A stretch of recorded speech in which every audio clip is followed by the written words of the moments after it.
Hello again, Munir Ajam with the fourth video in the BIPM mini-series. So we talked about BIPM in general. I introduced what do we mean by that concept. I introduced the Uruk framework.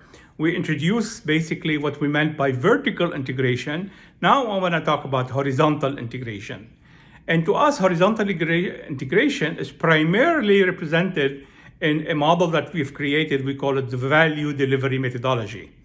The value delivery methodology is based on two core principles. The first principle is that a project must be integrated with business, as we've been talking about, which means, how do we translate that into reality? A project starts with the idea. Once an organization agrees that it's an idea that is worth considering, and they're starting to work on the business case, that is where the project starts. Not months or weeks or even longer later when the charter is developed. It has to start with the idea, with the business case. Once we realize there is a need for something, for a solution, okay? And the solution could be the trigger in response for a problem or an opportunity.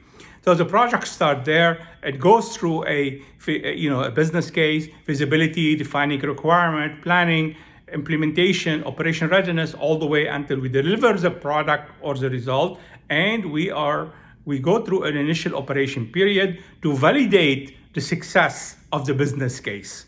That is what we call the value delivery methodology, that it covers the entire life cycle, which is principle number one of that methodology.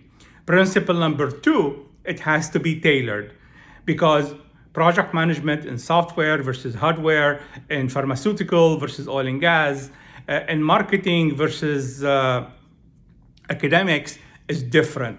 So we must respect the diversity of project management, and that value delivery methodology and the Uruk framework overall must be customized to fit that need.